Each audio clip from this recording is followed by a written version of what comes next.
அவங்களுக்கு தெரியாது. கனடாவில் என்னை கைது பண்ணிட்டான். பிறங்கையில் விளக்கம் போட்டு இப்படி போட்டு எடுத்துட்டு போயிடான் 100 கிலோமீட்டரு. அவ கூட்டிட்டு போய் விசாரிச்சுட்டு திருப்பி என்னை விண்ணூர்தி நிலையத்தில் டிபோர்ட் பண்ணி திருப்பி அனுப்புறான். 10 ஆண்டுக்கு வரக்கூடாது. சரி அனுப்பி வச்சுக்கிறேன்னு கொண்டு வந்து ஒரு இருட்டு அரைக்கில உள்ள தள்ளிட்டாப்ல, மூடிட்டாப்ல. அடே மனசாட்சி இருக்காடா? எப்படிடா உங்களால மட்டும் இந்த மாதிரி பொய்யெல்லாம் பேச முடியுது? 100 கிலோமீட்டர்ல இழுத்துட்டே போனாராமா. கூட போய் ஒரு இருட்டு அறையில வந்து அடைச்சு வச்சாராமா. இதெல்லாம் நம்புற மாதிரியா இருக்கு? எப்படி ராஜா நம்ப முடியும்? உன்ன மாதிரி தற்கொலை பயலுக இருந்தா எப்படி நம்ப முடியும்? நம்ப முடியாது. அதானே எங்க பிரச்சனை. இந்த மாதிரி விஷயங்கள்லாம் ஏன் தெரியுமா உனக்கு தெரியல? நீ 2009ல வில்லு படம் 2009ல ரிலீஸ் ஆச்சு. அதுல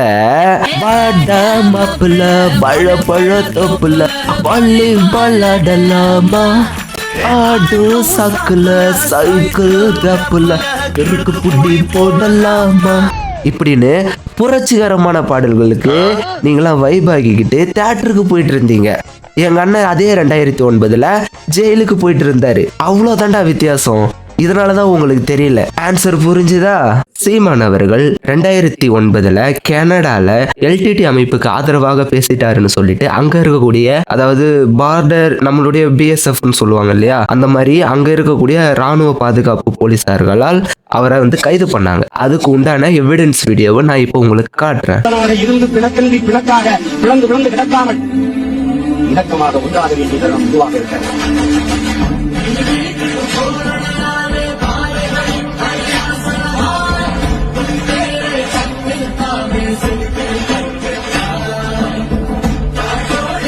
இது சம்பந்தமா கனடால இருக்கக்கூடிய குளோபல் நியூஸ் அப்படின்னு சொல்லப்படக்கூடிய மீடியால கூட ரிப்போர்ட் ஆகியிருக்கும். இன்னும் பல இன்டர்நேஷனல் மீடியால இந்த விஷயங்கள்லாம் பதிவாகி இருக்கு. கூகுள்ல போயிட்டு அப்படி தேடி பார்த்தா கூட இது எக்கச்சக்கமான நியூஸ் ரிப்போர்ட்லாம் வந்திருக்கிறத பார்க்க முடியும்.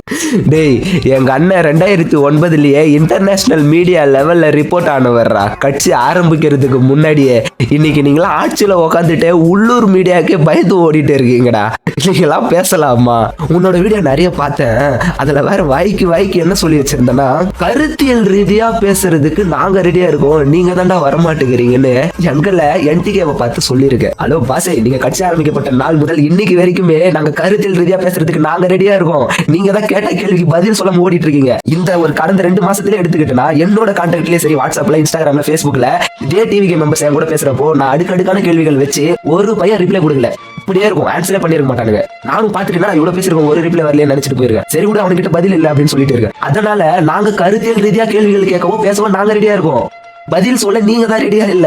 இருந்தாலும் நீ கொஞ்சம் ஆசைப்பட்டுட்ட, கருத்தியல் ரீதியா கேள்வி வைங்க, நான் பேசுறேன்னு சொல்லிட்டேன்ல. உன்னோட ஆசைப்படியே நான் ஒரே ஒரு கேள்வியை வச்சுட்டு இந்த வீடியோ முடிச்சுக்கிறேன். முதல்வர் விஜய் அவர்கள் ஆட்சிக்கு வருவதற்கு முன்னர் வருடம் பள்ளி மாணவர்களுக்கு முதலிடம் பிடித்தவர்களுக்கு எல்லாம் நலத்திட்ட உதவிகள் வழங்கியிருந்தார் இல்லையா? அது பாராட்டக்கூடிய விஷயம். ஆனால் ஆட்சிக்கு வந்த பிறகு 2026ஆம் ஆண்டுக்கான முதலிடம் பிடித்த பள்ளி மாணவர்களான 10th மற்றும் 12th மாணவர்களுக்கு இன்று வரை ஏன் நலத்திட்ட உதவிகள் வழங்கவில்லை?